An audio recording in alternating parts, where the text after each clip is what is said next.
여러분은 교회하면 어떤 이미지가 떠오르십니까? 아마 교회하면 교회 종탑이 떠오르시는 분도 계실 테고, 고딕 양식으로 지어진 예쁜 그런 어렸을 때 추억이 담긴 교회가 떠오르신 분도 계실 테고, 아니면 나를 처음으로 예수 믿게 교회로 인도해 줬던 친구들이 떠오르실 분도 계실지 모릅니다. 어쨌든 우리가 생각하는 교회 이미지 속에는 내가 이전에 경험했던 것 가운데 좋은 이미지들이 교회 이미지로, 혹은 또 나쁜 이미지들이 교회 이미지로 가지고 있지 않을까요? 그러나 저는 오늘 말씀을 묵상하면서 우리가 경험한 교회가 어쩌면 전부가 아닐 수도 있다, 이런 생각이 문득 들었습니다. 왜냐하면 교회는 건물이나 조직과 같은 틀도 물론 필요하지만, 그러나 그 틀 속에 교회를 다 설명하고 가두어 둘 수 없기 때문입니다. 왜냐하면 교회의 본질은 그 안에 있는 성도들, 그 성도들 안에 있는 복음의 생명력, 이것이 바로 교회를 교회답게 만드는 것이 아닐까요?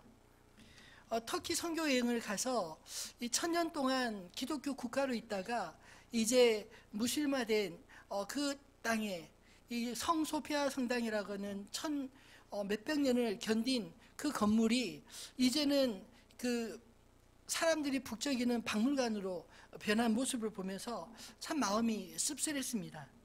어제는 영국 가족들과 함께 휴가차 영국 갔다 온 우리 김대호 목사님의 그 영국 교회에 대한 소식을 들으면서 또 참 왜 교회가 이토록 되어버렸는지, 여러분만한 한 20대 30대 그 밑으로에서 복음을 전혀 듣지 못한 사람이 대다수가 되어버렸다고 하는 충격적인 이야기를 들으면서 참 마음이 슬펐습니다.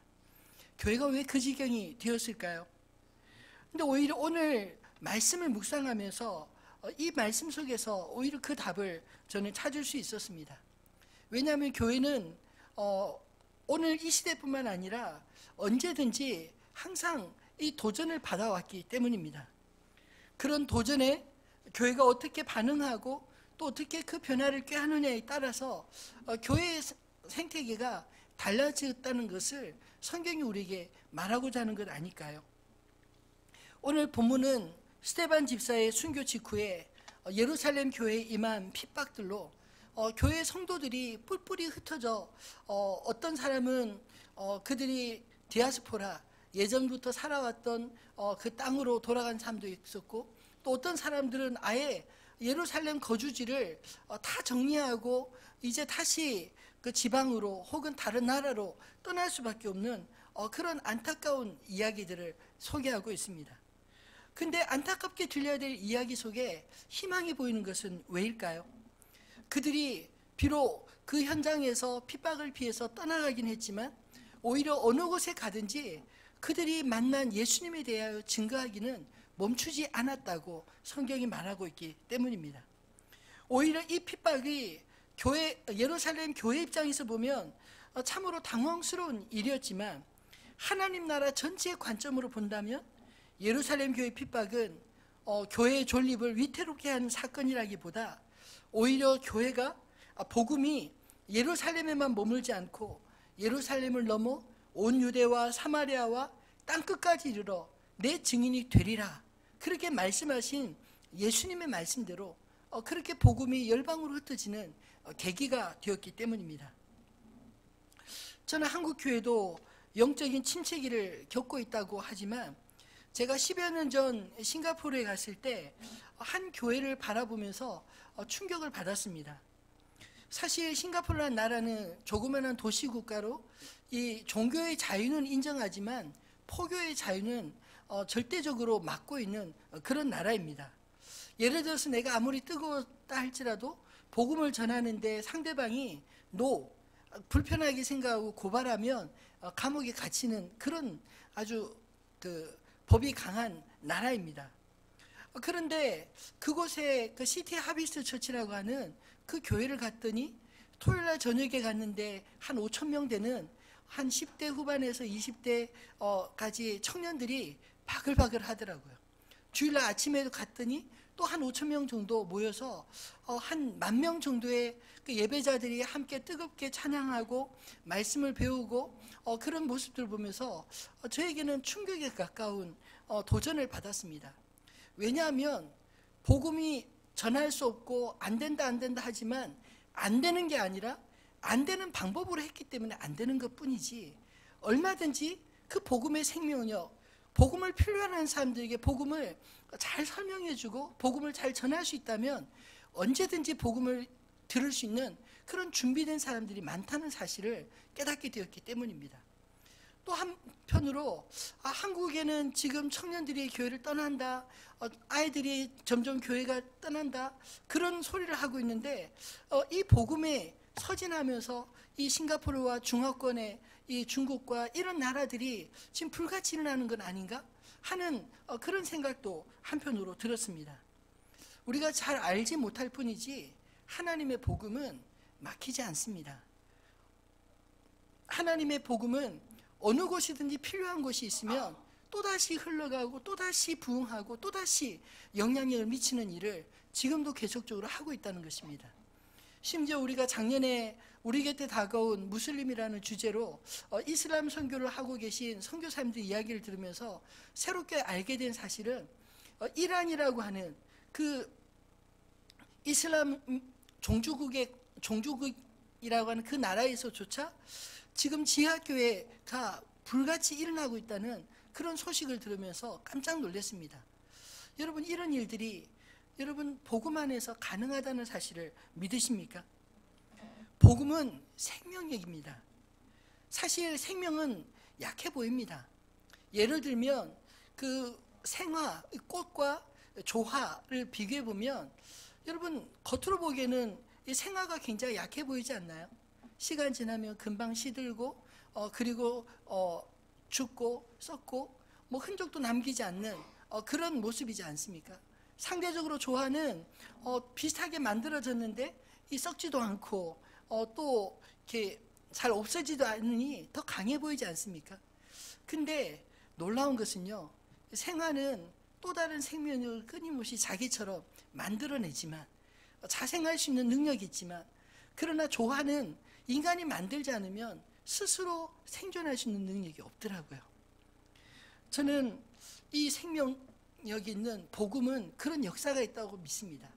비록 겉으로 보기에는 약하게 보이고 겉으로 보기에는 핍박을 받으면 또 그 사그러드는 것 같고 그렇게 보여지지만, 그러나 사실은 복음은 더 필요한 곳으로 또 끊임없이 옮기고 또 끊임없이 그곳을 새롭게 변화시키는 그런 일들을 지금까지 해와서 오늘 우리에게까지 임한 것이 아닐까요? 저는 유기적인 교회 공동체도 이렇게 생명을 낳는 공동체라고 믿습니다. 예루살렘 교회가 어려움을 겪고 흩어지는 것 같아도 오늘 본문에 보니 그 생명력이 사라진 것이 아니라 그 생명을 필요로 하는 곳으로 또다시 흘러가서 예수의 복음이 전해지고 생명의 복음이 성령의 역사와 함께 뿌리를 내리면서 가는 곳곳마다 복음이 전해지는 곳마다 교회가 세워졌다고 하는 이야기를 하고 있기 때문입니다. 오늘 본문의 이 안디옥 교회는 그 교회들 가운데 하나의 교회일 뿐입니다. 오늘 본문에 소개된 베니게와 구브로에도 유대인들에게 복음이 전해지고 교회가 세워졌다고 합니다. 그런데 안디옥에서는 유대인뿐만 아니라 헬라인에도 소수의 성도들이 복음을 전했더니 헬라인들이 예수를 믿고 수많은 사람들이 주교로 돌아왔다고 말씀하고 있습니다. 저는 오늘 이 말씀을 나누면서 우리의 시야가 주님이 보여주시는 곳까지 넓혀질 수 있게 되기를 소망합니다. 하나님의 교회가 예루살렘에만 필요한 것이 아니라 복음을 필요로 하는 열방으로 퍼져나가야 한다는 주님의 음성을 듣는 저 여러분 되기를 소원합니다. 본문의 안디옥 교회는 사실 복음의 생명력을 보여주는 모델 교회와 같습니다. 복음이 예루살렘을 넘어 어떻게 그 스스로 생명을 번식하고 키워나가는지를 보여주는 것입니다. 안디옥에 이른 이 복음의 역사를 통해서 주님이 보여주시는 교회 모델을 저 여러분이 함께 바라보면서 우리 교회가 지향하는 그런 교회 모델을 찾아갈 수 있는 기회가 되기를 바랍니다.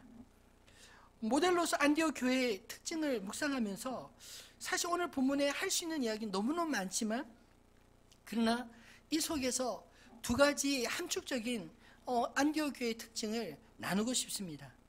첫 번째로 안디옥 교회의 특징은 다르지만 같은 교회라는 것입니다. 사실 안디옥 교회와 예루살렘 교회를 비교해 보면, 예루살렘 교회는 예수님의 제자들, 사도들에 의해서 오순절날 성령의 기름 부으심으로 탄생한 교회가 아닙니까? 그에 반해서 안디옥 교회는 누구에 의해서 탄생했는지 그 이름이 나와 있지도 않습니다. 사실 안디옥 교회는 사도들에 의해서 복음이 전해지고 세워진 교회가 아니었습니다. 오늘 본문에 보면 구체적으로 안디옥 교회를 세운 사람들이 누군지를 밝히고 있지는 않지만, 중요한 것은 그가 주목할 만한 사람이 아니었다는 것입니다.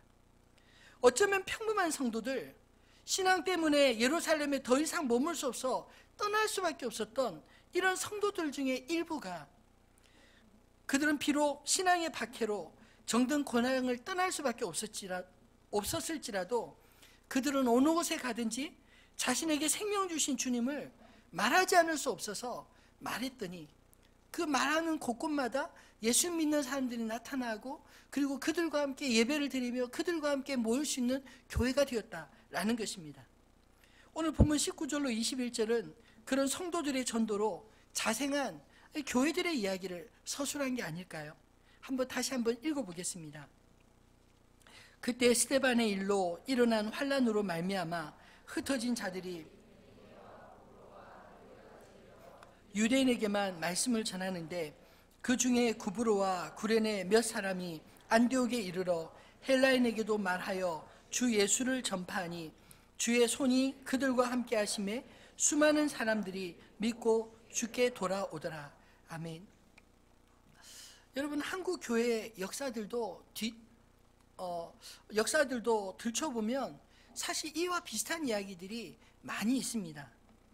최초의 선교사라고 하는 언더우드와 아펜젤러가 1884년에 제물팡에 도착했을 때, 사실 그 이전에 이 만주 쪽에서 로스 선교사에 의해 기록된 이 쪽복음을 보따리 장수회들에 의해서 전해받고, 그리고 그 성경을 읽었던 사람이 스스로 예수를 믿고 영접한 일들이 있었습니다. 그리고 이 선교사들에 의해서 세워진 교회보다 훨씬 앞서서 아무런 선교사도 목사도 목회자도 없는 그저 평신도들끼리 같이 예수 믿는 사람들이 모여서 세운 교회가 있었습니다. 우리나라 최초의 교회라고 일컫는 황해도의 소래교회가 그런 교회입니다. 선교사들이 제물팡에 왔다는 소식을 듣고 오히려 선교사들이 그 교회를 찾은 게 아니라 그 교회 성도들이 이 선교사를 만나서 복음을 더 알고 싶다고 그렇게 초대해서 그들로부터 복음을 전해 들었노라 하는 일화는 대단히 유명한 일화입니다. 여러분, 지역마다 가보면 보통 제일교회가 있지 않습니까? 왜 제일교회인 줄 아세요? 제가 여수에 있을 때도 여수 제일교회를 한 2, 3년 섬겼는데, 그 여수 제일교회가 여수에서 제일 먼저 세워졌다고 해서 제일교회입니다. 그 부산에 가면 제1교회도, 제1영동교회, 제2 영동교회, 제3 영동교회 뭐 이런 그 농담이 정말 있습니다. 한 7인가 8까지 제가 본 것 같은데, 왜 그렇게 이름을 지은지 아세요? 그 지역에 첫 번째로 세워졌다고 이름을 그렇게 짓고, 그리고 그 교회가 또 새로운 교회 제2교회를 짓고 또 제3교회를 짓고 제4교회를 개척했다, 이렇게 해서 그 1, 2, 3, 4 이렇게 교회 이름을 지은 겁니다. 여러분, 또 제가 여수 제일교회 있을 때 그 교회가 어떻게 탄생했는지 보니까, 그 교회도 목회자와 함께 교회가 세워진 게 아니라, 사실 그 복음이 옛날 조선시대에 워낙 그 기독교를 박해를 많이 했기 때문에 이 육지에서 섬으로 복음이 전해진 게 아니라 오히려 선교사들이 섬으로 와서 섬에서 복음을 전한 것이 육지로 건너오는 그런 형국이었습니다. 그래서 섬에서 복음을 들었던 소수의 성도님들이 모여서 여수의 모처에서 기도처를 안디옥으로 모이고 그리고 그것이 모체가 되어서 여수 제일교회가 됐다. 뭐 이런 스토리입니다. 여러분, 안디옥 교회와 같이 이렇게 성도들에 의해 자발적으로 세워진 교회가 있다는 게 참 놀랍지 않습니까? 또한 안디옥 교회의 또 중요한 특징은 이 다양한 사람들이 모여 이런 공동체라는 것입니다. 사실 오늘 본문에 보면 19절에는 흩어진 유대인들이 처음에는 자기들과 말이 통하고 정서가 통하고 또 성경을 알고 있는 유대인들에게만 복음을 전했습니다. 근데 그들 중에 일부가 이 안디옥에서 왜 우리가 유대인들에만 전하지? 복음이 우리 이웃인 헬라인들에게는 왜 전하면 안 되지? 아마 이런 생각을 한 것 같아요. 그리고 자기 안에 있는 생명의 비밀인 예수님에 대해서 소개했더니 의외로 그들이 오히려 더 순수하게 예수님을 믿고 주께로 돌아왔다는 것입니다. 뿐만 아니라 본문에 보면 그렇게 돌아올 때 주의 손이 그들과 함께 하심에 수많은 사람들이 믿고 주께 돌아왔다고 말하고 있지 않나요? 사실 그 본문을 제가 자세히 보니까 19절에는 유대인에게만 말씀을 전하는데 이렇게 기록되어 있고 20절에는 안디옥에 이르러 헬라인에게도 말하여 주 예수를 전파하니 이런 차이가 있더라고요. 유대인은 똑같이 성경을 알고 있으니까 그 성경을 펼쳐서 성경의 이야기를 전하면서 말씀을 전한 것이고, 사실 헬라인에게는 성경의 기본적인 백그라운드를 모르니까 그들에게는 마치 백지와 같은 마음에 하나하나 새롭게 설명해주고 새롭게 알려줘야 되는 것 아닐까요? 여러분, 복음이 누구에게 훨씬 더 효과적으로 전해질 것 같습니까?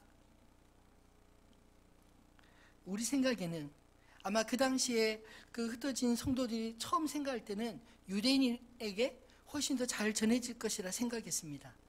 반대로 오히려 아무것도 알지 못했던 헬라인들이 그 생명의 복음을 듣고, 아니 이렇게 좋은 복음이 있었다니, 그리고 영접하고 예수를 믿는 일들이 더 많아졌다고 성경은 이야기하고 있지 않나요?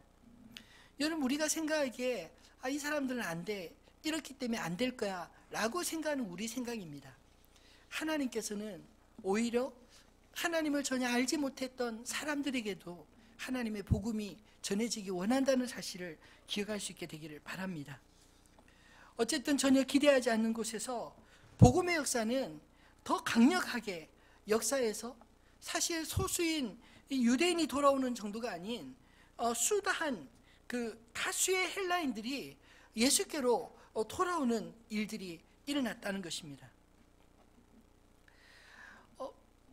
사실 우리가 지난주에 말씀을 살펴볼 때 이 고넬료가 회심한 이야기, 예루살렘 교회가 이 베드로가 고넬료 집에서 먹고 마셨다는 그 이야기만 듣고도 발끈한데 그것을 설명해서 설득하는 그 이야기를 우리가 지난주에 살펴보지 않았습니까? 이 이야기 속에 사실 예루살렘 교회가 그동안 이 유대인 중심이었지 헬라인과 로마인 이 이방인들은 철저하게 배격하고 있었다는 그런 이야기입니다. 그런데 이제 갓 예루살렘 교회도 이방인을 이제 형제로 영접할 수 있구나, 이방인에도 복음을 전해도 된다, 이것을 결정할 즈음 오늘 성경에 보면 바로 그때에 한쪽 소아시아 지역에 이 안디옥에서는 이미 헬라인들이 주께로 돌아온 일들이 있었다는 것을 설명하는 게 아닐까요? 이게 무슨 의미인지 아시겠죠? 하나님께서 이미 일하고 계셨다는 것입니다. 그리고 예루살렘 교회를 설득하고 계셨고, 그 직후에 그 예루살렘 교회가 안디옥에서도 이방인들이 구름대처럼 주께로 오고 있다는 그 소식을 듣고 바나바를 보내서 그 상황을 살피고 오라, 이렇게 말씀하고 있는 것입니다. 여러분, 하나님의 교회는 하나님이 일하시는 줄을 믿으시기 바랍니다. 사실 이 바나바가 안디옥 교회 가서 깜짝 놀라고 기뻐했던 이유는 무엇일까요? 오늘 23절에 보면 그가 이르러 하나님의 은혜를 보고 기뻐하여 모든 사람에게 굳건한 마음으로 주와 함께 머물러 있으라 권하니 라고 말씀하는데, 이 바나바가 보기에 장소도 사람도 다르지만 같은 성령께서 그들 속에도 역사하고 계신다는 이 사실은 예루살렘 교회나 다를 바가 없다는 그 사실을 보고 그가 크게 기뻐했다는 것 아닐까요? 교회를 교회되게 하시는 것은 사람이 아니라 성령 하나님이십니다. 성령께서 각 사람에게 은사를 주시고 한 하나님을 아버지라 부르게 하신 것입니다. 여러분, 하나님을 아버지라 똑같이 부른다면 그 아버지라 부르는 사람들끼리는 어떤 관계입니까? 형제요? 자매가 아닌가요? 사실 이 믿음은 모든 사람의 것이 아닙니다. 성령께서 함께 하시고 마음을 열어 영접하게 된 사람들이 이 믿음을 함께 공유하며 함께 교회로 모이고 함께 주님의 공동체로 빚어지는 거 아닐까요?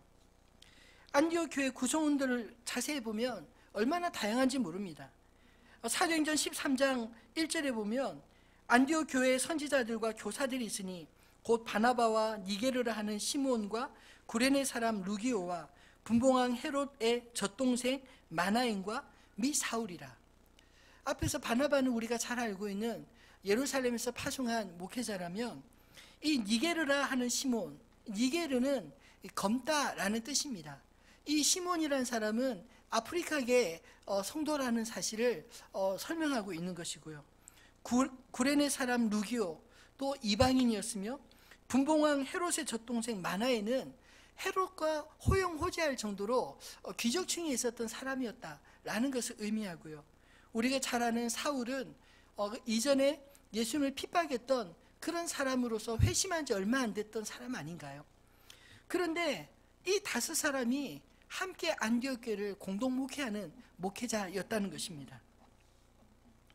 여러분, 안디옥 교회가 처음 세워질 때부터 다름을 탓하지 않고 수용할 줄 알았던 교회였기 때문에 지도자들의 면면도 다르지만 성령의 하나 되게 하심으로 하나가 될 수 있었던 것 아닐까요? 저는 하늘빛 우리 교회도 서로 다름을 알고 보지만 그러나 성령 안에서 온전히 하나 될 수 있는 그런 공동체 되기를 주님의 이름으로 축원합니다. 두 번째로 이 안디옥 교회의 특징은 고이지 않는 교회였다는 것입니다. 고인물은 썩는단 말이 있지 않습니까? 저는 안디옥 교회를 묵상하면서 이 안디옥 교회야말로 꽉 막힌 교회가 아니라 성령이 이끄시는 대로 수용할 것은 수용하고 흘려보낼 것은 흘려보낼 줄 아는 그런 교회라는 사실을 강하게 인상받게 되었습니다. 안디옥 교회를 먼저 개척한 사람이 누구인지 나와 있지 않은 것은 이 교회의 소유와 대표성을 사람에게 맞추지 않았다는 것을 또 의미하는 것 아닐까요? 뿐만 아니라 이미 복음으로 영접하여 함께 모이는 공동체를 이루면서도 예루살렘 교회에서 파송한 바나바를 기쁘게 영접하고 핍박자였던, 그리고 아직 교회에서 검증되지 않았던 사울을 이 바나바의 청구로 수용해 주었던 것도 안디옥 교회의 수용성을 잘 보여준 것이라 생각합니다. 유대인과 헬라인을 차별하지 않고 지역과 신분으로 사람을 나누지 않았던 이 안디옥 교회는 성령께서 그야말로 이끄시는 대로 물 흐르듯이 하나님의 은혜를 흘려보내는 통로 역할을 잘 감당한 것입니다. 교회에 가장 중요했던 지도자 바나바와 사울을 최초의 이방 선교사로 파송한 것도 역시 안디옥 교회가 아닌가요? 이 안디옥 교회는 사람 중심의 교회가 아니라 하나님 중심의 교회를 임을 온전히 보여주는 그런 모습이었다고 저는 믿습니다. 사실 이 가장 필요한 시기에 가장 중요한 이 사역자들을 아쉽지만 선교 현장으로 떠나보낸다는 것, 이것은 안디옥 교회가 하나님의 선교의 통로로 최초로 기억되는 그런 교회로 우리 내리 속에 강하게 인상 준 교회가 아닐까요? 오늘 말씀해 보면 물적 자원도 고여있지 않았습니다. 27절로 30절을 보면 예루살렘에서 온 선지자들의 예언대로 천하에 큰 흉년이 들었는데, 사실 천하의 흉년이 들었다면 예루살렘뿐만 아니라 이 안디옥에도 흉년이었다는 것 아닌가요?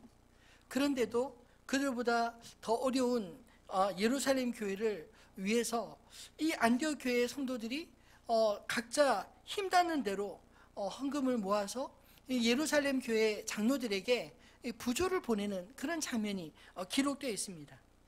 그것은 그들이 소유 중심의 교회가 아니라 그것이 하나님의 나라를 위해 거시적인 관점에서 그들이 도울 자들을 돕고 보낼 자를 보내며 하나님 나라를 위해서 애쓰고 있었던 그런 교회였다는 것을 말하고자 하는 것 아닐까요? 저는 하늘빛 우리 교회도 우리에게 주신 주님의 은혜를 지속적으로 흘려보내는 공동체가 되기를 소원합니다. 교회를 건축하고자 하는 것도 사실 건강한 생태계를 만들어서 더 힘있게 앞으로 주의 일을 잘 감당하고자 함입니다. 그래서 건축원금 작정하지 않은 채로 건축을 준비하고 있지만 선교도 중단하지 않았고요. 또 지속적으로 늘어가려고 하는 이유도 여기에 있습니다. 왜냐하면 교회는 사명을 감당할 때 의미 있는 공동체지 사명을 잃어버리면 아무런 의미도 목적도 없게 되는 것이기 때문입니다. 고이지 않아야 역동적인 성령 역사가 우리를 통하여 나타날 줄로 믿습니다. 성령님이 하시고자 하는 일을 막지 않고 은혜를 잘 흘려보낼 때 하나님은 그런 사람, 그런 교회를 주님의 교회로 사용하실 줄로 믿습니다. 말씀을 맺겠습니다. 교회는 제자들의 공동체입니다. 오늘 본문 26절 말씀을 보면